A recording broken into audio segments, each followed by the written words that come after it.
Nos vamos a enfocar en revisar funciones cognitivas, en revisar emoción y luego ya el último de los temas tiene que ver con la conducta sexual, que es la parte que le denominamos sexo y cerebro.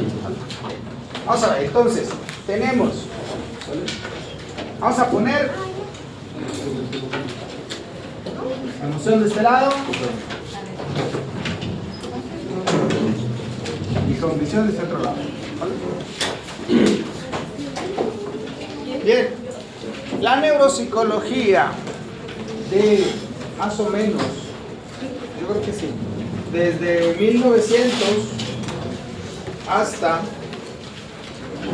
se me hace que por ahí del 2010 quizás, o todo ese periodo, hicimos todo lo que pudimos para separar esto, ¿vale? Separar esto. Pues claro, usted ya sabrá qué fue lo que ocurrió, o que no se puede, Y entonces, separar emoción y cognición no parece que sea el mejor de los movimientos, pero sí podemos observar algunas cosas relacionadas con la cognición, ¿vale? A diferencia de la emoción. Vamos a ver. En la cognición podemos enumerar una serie de funciones que son susceptibles de medirse de manera en la que se puede tener poco y se puede tener mucho. Es una medida de capacidad. Ustedes en algún punto van a aprender a aplicar pruebas. Lo primero que tienen que ver cuando ustedes agarren una prueba, ¿vale?, es primero plantearse si esta prueba en particular me está pidiendo, ¿vale?, o está solicitando que haga una ejecución máxima. ¿No te voy a poner aquí en medio?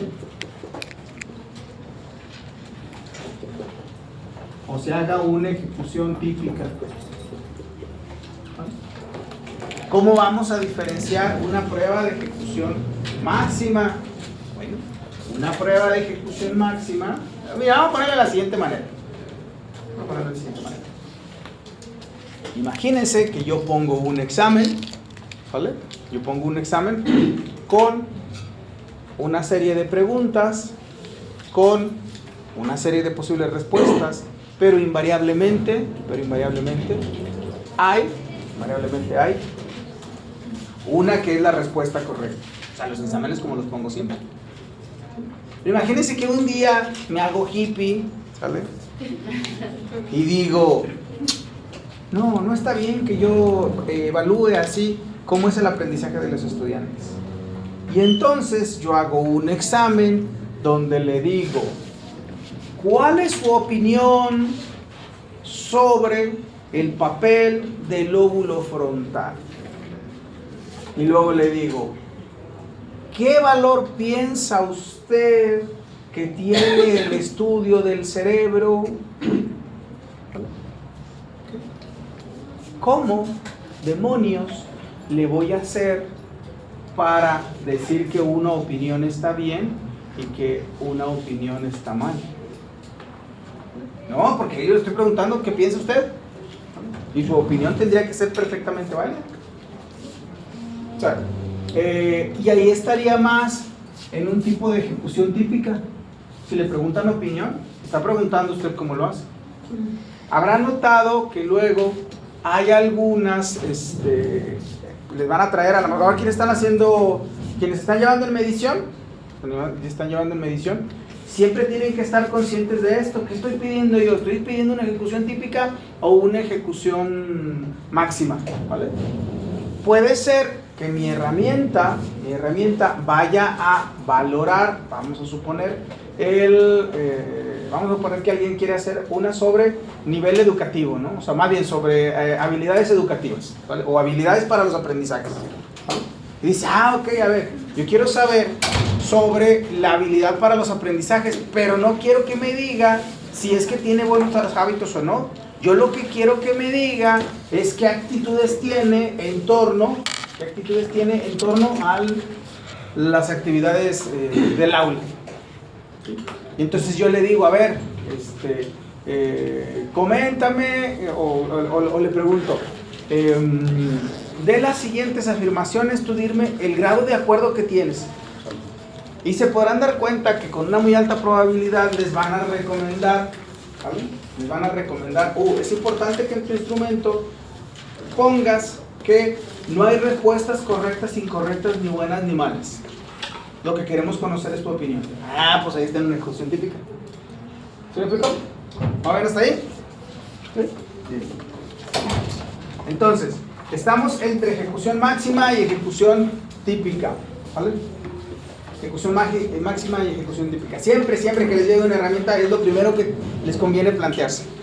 Porque de ese modo usted va a poder ver los alcances que tiene. Vamos a ponernos en algo que es muy clásico, ¿vale? Ayer vi algo que se me quisieron salir los ojos. Neta, se me quisieron salir los ojos. Dije, ¿cómo le hago para desver esto? Si no necesito, ahorita se los cuento, ¿vale? Y claro, porque parte desde parte de no reconocer las cosas para qué sirven. Miren, la llamada, ¿vale? Ya también parece que de salida en el trabajo de la clínica, diaria, ¿vale? El estudio de la personalidad, ¿vale? De la personalidad. A ver, la personalidad, ¿vale? ¿Ustedes dirían que podría ser parte de una ejecución máxima? Esto es, ¿habría una mejor personalidad y una peor personalidad? ¿Qué opinan? Es que bueno, a ver, ustedes van a escuchar que luego de repente, no, es que tiene mucha personalidad, ¿vale? Y normalmente se refieren a un güey, o incluso que puede ser intransigente, ¿vale? Que puede ser incluso hasta violento verbalmente, que puede ser hasta amenazante, ¿vale? ¿Sí? O sea, y se fijan, o sea, la personalidad como tal, pues pareciera que mucha no se puede tener. No, pues tiene un tipo de ejecución típica, ¿no? ¿Vale? Su personalidad, ¿vale? O lo que usted quiera nombrar personalidad, o las características de personalidad que usted pueda tener, sí utiliza aquí, porque es una de las cosas que sigue utilizando y que es muy útil. La verdad es que incluso en la clínica es muy útil. A lo mejor de las pocas cosas de la personalidad que luego se van a quedar y van a seguir siendo útiles en la clínica es el inventario multifásico de la personalidad de Minnesota, el MMPI, ¿vale? Ese cuando creo que sí lo ven en alguna de las materias. Sí, lo tienen, no, sí lo están. Okay. Ese cuando lo vean, la verdad es que se le exprimen un montón de cosas, ¿vale? Es útil, la verdad. Entonces, el MMPI, se va a dar cuenta usted que construye unos índices, pero en ningún momento dice esto es malo, en ningún momento dice esto es bueno. Dice, no, a ver, si tienes más rasgo cargado de tal o más rasgo de tal, y pareciera que esto hace tal, y pareciera que esto... ¿sí? Okay. Pero no tiene que ver con una ejecución máxima. Esto es, yo no puedo tener de este rasgo como mayor. Entonces, por eso nos dividimos a las habilidades, ¿vale? Entre estas habilidades y entre estas características, no podríamos decir tampoco que una emoción, ¿vale? Que una emoción, o sea, que se pueda hacer algo dentro de las emociones para tener más o para tener menos. Ojo con eso, porque va a haber escalas en las que van a medir aspectos de orden emocional, por ejemplo, la escala de ansiedad de Beck, o por ejemplo, el inventario de depresión el inventario de depresión de Beck también, ¿vale? En las cuales hay un puntaje, sí, pero no quiere decir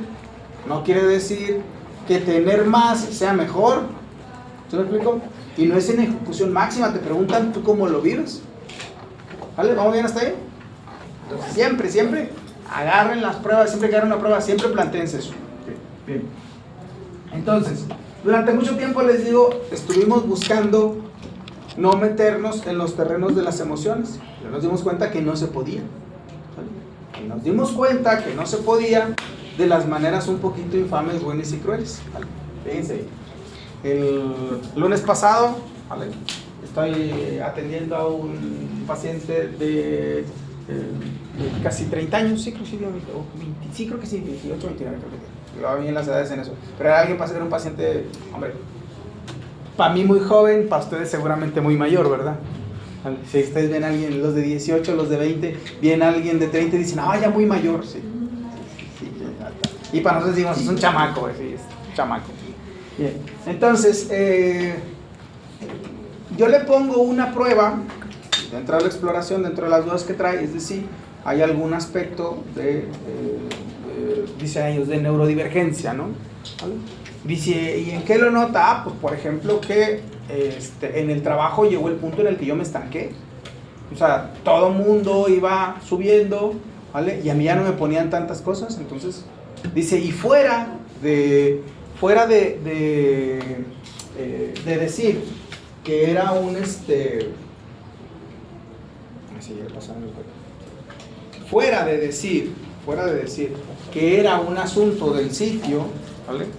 O fuera de decir que era algo relacionado con el trabajo, él dijo, a ver, pues es que sí, me doy cuenta que me encargan algo y tengo errores y me tardo más para entregarlo y me lleva más tiempo del que pienso que me va a tardar. Y esto me está afectando ya en el trabajo y también en casa. Mi esposa me dice que en estos, o sea, hay un desperfecto en la casa, ¿no? Una llave, por ejemplo, que está goteando. Y él dice, sí, o sea, sabe lo que tiene que hacer, sabe cómo hacerlo y esas cosas. Y aparece otra cosa y se va con esa otra cosa, ¿vale? De tal manera que termina por no hacerlo. Y entonces, ¿cuál es la sospecha que él tiene? Pues que atencionalmente él no sea bueno, que algo esté pasando con su atención. Y luego empieza a platicar con su mamá y la mamá le dice, no, pues es que en la secundaria tú batallabas, porque tal, y esas cosas. Joder, ¿vale? Me mandaban a hablar, porque tal. Entonces él dice, pues algo está pasando, ¿vale? Pero aparte de eso, pues acuérdense, estaba en el trabajo, ¿vale? Él pues ve que no avanza y estas cosas, entonces renuncia al trabajo. Al momento de renunciar al trabajo y no estar siendo solvente, pareciera que pues hay un impacto para él emocionalmente, ¿vale? Esto es, sí. Bueno, ustedes que son muy jóvenes seguramente no lo entenderán así, ¿sale? Pero, los que tenemos esta edad diríamos, yo sí quiero ser un mantenido, sí, a mí sí me gustaría ser mantenido, ¿sí? O sea, que no tuviera yo que levantarme a trabajar y esas cosas, si tuviera alguien que nada más me estuviera patrocinando. Dices, sí quiero, ¿vale? Que no va a ser, ¿verdad? No va a pasar, ¿vale? Entonces, y claro, para él emocionalmente eso pues no le viene bien, ¿no? Entonces yo le pongo una tarea que consiste en lo siguiente, que es la tarea pásate, ¿vale? En esa tarea que a lo mejor algunos de aquí, no, de los que están aquí todavía ahorita no les tocó, pero a lo mejor a los de cuarto sí les tocó. Esa tarea consiste en decir una serie de números que tiene que sumar, ¿vale? De la siguiente manera. Decimos primero, imagínense que digo el número 3 y luego digo el número 2. El examinado lo suma y me dice. Ok, el siguiente número que yo le dé lo tiene que sumar con el último anterior que yo le he dado. Le digo 1, ¿qué me dirá? ¿Qué deberá decir? 3. Okay. Si luego le digo 4. No, el 3. Tiene que sumarlo con el último anterior que yo le he dado, ¿sale? Entonces tiene que olvidarse de su suma, ¿sale? Tiene que quedarse con el último número que yo le dije, ¿vale? Recibir el nuevo, hacer la suma, olvidarse de su suma, quedarse con el último número que le dije, recibir el nuevo, y así nos vamos, ¿sale? Bueno, vamos a ver, pero como se podrá dar cuenta, esa tarea en particular le tiene una demanda en atención, le tiene una demanda en mantener como la información en línea, ¿vale? Le tiene una demanda en cuanto al manejo numérico, ¿sí? Claro, porque pues a lo mejor sumar de 2, 3, 5 y eso, pero luego cuando llegas al 8 y al 7, ¿vale? Las personas para sumar este tipo de números van a tener mayores dificultades, ¿es común? ¿Vale? A menos de que lo tengas mecanizado y ya tengas que 8 más 7 siempre van a ser 15. ¿Sí? ¿Sí? Bien. Bueno, pues yo empiezo a poner esta tarea y él empieza a incurrir en fallos, ¿vale? Incurrir en fallos hasta se va a decir, ¡ay, no! ¿Cómo? O sea, era evidente que estaba por dentro diciendo, ¿cómo puede ser que yo con esto no pueda? Y qué vergüenza. ¿Sí? Había algo netamente de su autoconcepto, de su emoción, que estaba afectando una tarea cognitiva. ¿Se me explicó? Nunca se les ocurra a ustedes practicar una exploración cognitiva o una exploración neuropsicológica a alguien que emocionalmente está alterado. Porque les va a ejecutar mal. ¿Vale? Les va a ejecutar mal. De todas les va a ejecutar mal. Y eso es un falso negativo.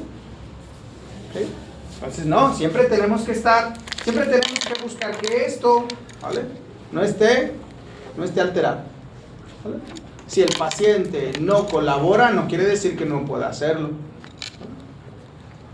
Incluso a veces hasta el terreno en el que están. Van a ustedes a llevar en entrevista y les van a señalar que en toda interacción con otras personas, cuando es de primera vez, es útil el generar un clima de confianza al que le van a denominar, o al que le vamos a denominar, rapport. Nunca se les olvide en las interacciones con personas, primero hacer un clima de rapport. ¿Vale? Ojo, habrá veces que no se pueda. ¿Por qué? Porque no somos infalibles. De repente habrá personas con las que no pueda hacer rapport y tampoco está mal, tampoco es usted un mal profesional. ¿Vale? Sí lo haría mal profesional si luego usted se agarra y no lo toma en cuenta. Y entonces sí puede decir, ¿no? Pues el paciente estaba en dificultades de colaboración. Ok, bien. Paciente con un deterioro cognitivo mayor, ¿vale? Que afecta el lenguaje de manera muy importante, llevándolo a que solo pueda repetir, ¿vale? De 2 a 3 elementos. Parece que su repetición está un poco mejor. Su grado de comprensión del lenguaje, digamos que le lleva a entender la mayor parte de las cosas que le estamos hablando, pero a nivel expresivo tiene una jerga, ¿vale? Una jerga en la fluidez, en la cual tiene expresiones que son repetitivas, pero está imposibilitado para comunicarse, tiene dificultades de denominación, otro de los elementos del lenguaje. Y entonces, cuando pues ese día yo iba llegando un poquillo más, llevaba un retraso como de unos 3-4 minutos para llegar al consultorio, entonces me pone mensaje el hijo y dijo, no, es que no quería venir a consulta. Decía que no, dijo, ya hasta se enojó, ya hasta aventó una puerta y cuánto, y pues, claro, entre el no poder explicar por qué no quiere, ¿vale? ¿Por qué no quiere? Que yo me supongo que una de las cosas por las que no quiere ir, pues es que porque le voy a hacer preguntas y él no puede contestar, ¿vale? Y él no puede contestar. Entonces, cuando ya yo dice, bueno, ya se tranquilizó un poco, me dice, ya se tranquilizó un poco, yo llego y ya le saludo, hola, ¿cómo está? Y esas cosas. Le apliqué una batería que se llama SIP, una prueba que se llama SIP. Es batería de deterioro severo. Esa batería de deterioro severo se aplica cuando el paciente ya prácticamente le quedan muy poquitas cosas, ¿vale? Le quedan muy poquitas cosas. En memoria también ya está muy alterado, ya está con dificultades. Perceptualmente parece que no tiene mayor dificultad, perceptualmente no, aunque pareciera que tiene una heminegligencia. Ustedes hagan de cuenta del campo visual. Vamos a suponer, mira, vamos a ponerlo así. Vamos a suponer que su campo visual, que corresponde a estos 210 grados, ¿vale? Y vamos a suponer que lo pudiéramos colocar así en un cuadro, ¿vale? Hay una parte de su campo visual de la cual no le echa cuenta. No le echa cuenta. Entonces ese es un rasgo que tenemos bien identificado. Y esta parece que siendo mi negligente, cuando uno ve la placa, pues pareciera que va por ahí. Ahora le tengo que decir al neurólogo, a ver, pues encontré esto, ¿vale? Actualmente parece que esto le ocurre. Lo que cae en su lado izquierdo, ¿vale? Lo que cae en su lado izquierdo tiende a no, más bien en su lado derecho, perdón. Lo que cae a su lado derecho tiende a no echarle cuenta, o sea, yo le ponía 3 objetos, los estaba de frente, le ponía 3 objetos, parte de la prueba, ¿vale? Y él solamente veía los que estaban, o sea, solamente se dirigía a los que estaban hacia su lado izquierdo, los de su lado derecho no. ¿Sí? De su lado derecho no. Entonces, ese es un rasgo que hay que comentar. Bien. Entonces, este paciente en particular, claro, lo primero que yo no llego y le digo, tal y no sé qué tanto, ándale, vamos a ponerle, voy a poner estas palabras y vamos a hacer tal y vamos. No, ¿vale? Primero pues le saludo e intento poder si va a colaborar o no. De hecho, si no hubiera querido colaborar, en ese rato yo le diría a la familia, no se preocupe, mire, vamos a ver si en la siguiente y todo, vamos a platicar un poco con él, de darle algunos mensajes, de qué es de lo que me estoy encargando, yo para qué le estoy revisando, ¿vale? Yo para qué le estoy revisando, yo con él, lo complicado es que como no tiene el canal de comunicación que le permita a él expresar, ¿vale? ¿Por qué no quiere andar con los médicos? Porque más bien es eso, no quiere andar con los médicos. Y puede pasar por múltiples cosas. Los que estamos en contacto con adultos mayores sabemos que salen desde, no, es que te estoy quitando el tiempo, es que tú tienes trabajo, es que tú tienes familia, es que te doy mucha lata, es que aparte andas gastando, es que eso es muy caro, es que... así son los adultos mayores. Así son los adultos mayores. Entonces, no sabemos si es por eso, ¿vale? Y él la bronca que tiene, pues es que no lo puede expresar.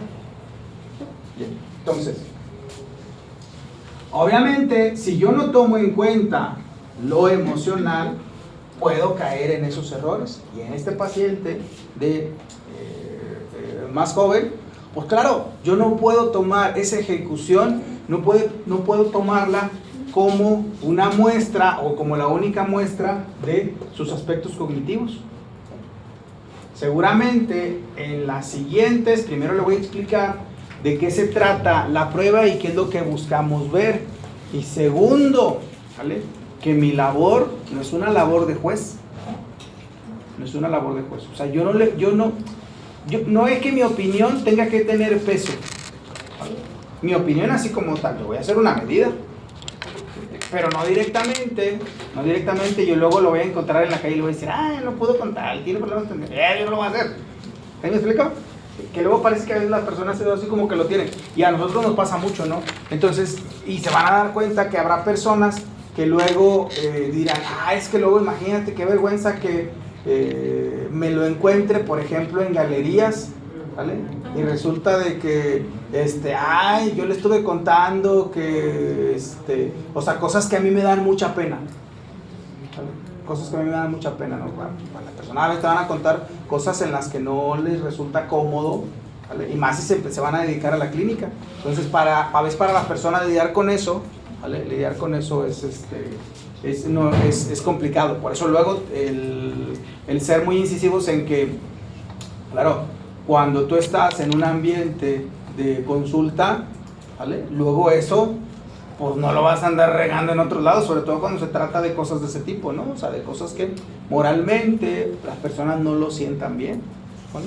O también por eso luego lo que haces es, ahora sí como dicen, sin marcas, ¿vale? Cuando lo vas a utilizar para explicar a alguien más, para preparar a alguien más, pues es sin marcas, ¿vale? O sea, sin nombres, sin dirección, esas cosas. No va a decir, don Funalito que vive en tal, pues nada, ¿vale? ¿Vamos a ir hasta ahí? Sí. Ok, entonces, tenemos ahorita primero que dirigirnos hacia estas disfunciones cognitivas. Hacia funciones cognitivas. El objetivo de esta parte de la unidad es que nosotros, además de reconocer funciones cognitivas, tengamos datos de cómo suelen evaluarse. O de dónde se pueden obtener datos o evidencia de su funcionamiento. Directamente ustedes no pueden, esto es, las pruebas como tal no sirven para ni madre, ¿vale? Como tal no sirven, ¿vale? Como tal no sirven. O sea, puedes tener una muy buena herramienta, ¿vale? Pero sabes que tiene un uso, un alcance, que tiene sus limitaciones y que por ende también tienes que estar preparado para utilizarlas. ¿Sí? Vamos a suponer que usted se compra un taladro que es rotomartillo, ¿vale? Un taladro rotomartillo, y usted pues dice, pues voy a poner un cuadro en la pared, ¿vale? Entonces tengo que agujerar la pared, ¿vale? Bien, solamente podrá con ese taladro, tendrá que ser forzosamente un taladro de una buena marca. Y usted dirá, no, bueno, pues esto depende de varias cosas, depende del sitio que vaya a perforar. Esa de entrada. Segundo, también pues el grado en el que yo esté habilitado para poder para poder utilizar la herramienta. A lo mejor y no la sé utilizar, a lo mejor y ni siquiera sé cómo le tengo que poner la broca. ¿Okay? Bien, pues con esto va prácticamente sobre lo mismo. Entonces, ustedes ya reconocen, porque hemos comentado prácticamente en estos 2 años, y aparte porque es a lo que yo me dedico, ¿no? A las funciones cognitivas. Entonces ustedes podrán decir algunas funciones que ya reconocen como parte de las funciones cognitivas. Venga, díganme cuáles. La atención. Atención. La memoria. Memoria. Memoria. Lenguaje. ¿Cuál había dicho usted? No, dije función ejecutiva profesional. Sí, funciones ejecutivas. Luego ahorita vamos a ver algunas a lo mejor que estamos agregando. ¿Cuál otra? Praxis también sería. Las praxias, claro. ¿Cuál otra? ¿Cuál otra se acuerda? Funciones motoras. Bueno, Las estas serían las praxias. Praxis. Esas son las praxias. Bien. ¿Alguna más? La orientación. Ok, bien, sí. La orientación, acuérdense que aquí en la orientación puede hacer que tengamos cuando menos tiempo, espacio, persona. ¿Sí? Que les iba a contar que que dije, ¿cómo le hago para desver esto? ¿Cuál? Es que lo tengo que decir así, ¿no? O sea, que no puede ser que, no puede ser que alguien tenga esas ideas, ¿no? Y muy orgullosa, ¿no? La esposa del presidente municipal hizo ayer un video muy emocionada, muy contenta porque había regresado a su alma mater, la UDEM, que es a la Universidad de Monterrey, donde iban a utilizar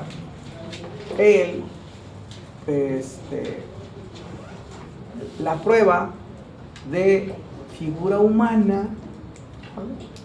Y en convenio con la UDEM iban a hacer para revisarla con inteligencia artificial. Yo me quería sacar los ojos, ¿no? ¿Vale? Por varias cosas. Uno, las pruebas proyectivas o las llamadas pruebas proyectivas, como el dibujo de figura humana, ¿vale? Desde hace un montón que nadie se dedica a eso. ¿Por qué? Porque cayeron en desuso. ¿Por qué cayeron en desuso? Por algo que fue muy simple, ¿vale? Vamos a ver. En los años, a principios de siglo, el acceso que se podía tener para dibujar una figura humana era siempre otro humano. Entonces le decías a alguien, a ver, haz un dibujo de una persona, y la única referencia que tenía era una persona que veía, ¿vale? Eso de entrada. Segundo, nunca se pudieron sostener las afirmaciones de que es que si dibuja los ojos grandes y es que eso nunca se pudo sostener, ¿vale? Yo no he visto un solo estudio que haya intentado comparar diferentes medidas y que llegaran a conclusiones similares partiendo desde figura humana y desde, por ejemplo, por eso dicen, bueno, pues que no lo puedes poner solo, no puedes agarrar un solo dibujo, ¿vale? Y con eso luego ponerlo. ¿Qué onda? También que había visto que no estaban como contextualizadas. Eso justo, porque, ¿sale? Bueno, porque por ejemplo cada persona podría dibujar dependiendo pues algo que vio por un estilo, por su historia de aprendizaje, entonces no podías como reducir todo, generalizar toda una raya, simplemente que todos los que hacen así, todos son así, pues realmente cada persona tiene su historia. Claro, o sea, fuera de contexto, fuera de tal, era difícil generalizarlo. Y de hecho, yo le decía ahorita que en aquellos años pues no accedían a otra cosa más que una persona, ¿vale? Pero ¿qué ocurre después de que aparece la televisión? ¿Vale? ¿Qué ocurre después de que aparece? Si a alguien de acá le dicen que dibuje una persona, ¿vale? O que dibuje a una persona en particular, podrá ponerle unos ojos grandes, no porque tengan que ver con rasgos de rasgos esquizoides y paranoides y esas cosas. Pues no, güey, pues porque resulta que le gusta el anime, güey. O sea, joder, o sea, dígame si no es, o sea, que digamos una tontería completa.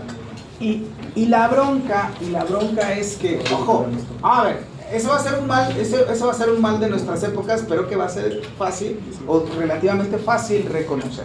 Usted quiere reconocer a alguien que le quiere vender humo, ¿vale? Va a utilizar cosas como, ¿vale? Salud. Cualquier chingadera a la que le va a pegar el sufijo neuro, ¿vale? ¿Sí?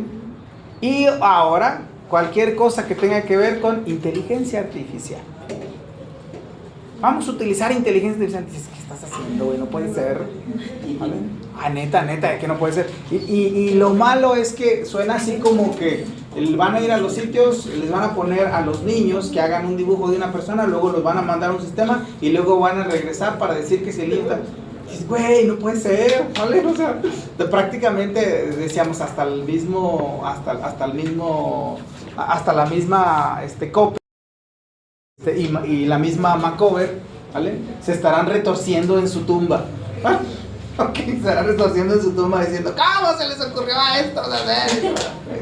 Pero bueno, ¿no? Y aparte les digo, es que ese es el riesgo, o sea, miren, por ejemplo, vamos a ver, las personas que dibujan, una muy buena parte para poder hacerlo de las proporciones y estas cosas, ¿vale? Se dan cuenta que el dibujo de las manos pues no es asunto como que muy sencillo, ¿vale? Dibujar las manos, darle la proporción y eso no es lo más sencillo, ¿vale? O sea, pareciera que lo que tiene que ver con el tronco y estas cosas pues lleva un poco mejor, pero darle una proporción adecuada pues no es asunto así como que de enchilame otro, ¿vale? Y entonces, claro, habrá quienes dicen, para no dibujar las manos, ¿qué hago? Pues las pongo atrás, o las pongo como que las tiene en la bolsa, ¿vale? Y ahora resulta que por tú dibujarlo de esa manera, es el que oculta y dice, ya la gama, güey. Claro que no, ¿vale? ¿Sí? ¿Qué es el rollo? Y se diga lo que decía usted, no habría contexto, ¿no? O sea, porque fuera de otro que dice, a ver, noto que dibujas tal, y dice, bueno, claro, le puse ahí las manos, porque resulta que no voy a hacerlas bien y se me hizo que iban a quedar muy feas, mejor se las puse en la bolsa, ¿vale?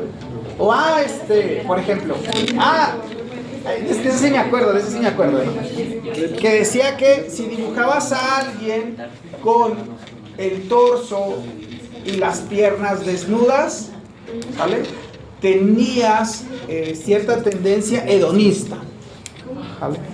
O sea, sí, como que a alguien te interesa así por el cuerpo y esas cosas y demás, ¿vale? Eso sí me acuerdo que decía el manual, ¿vale? Y claro, tú dices, pues no.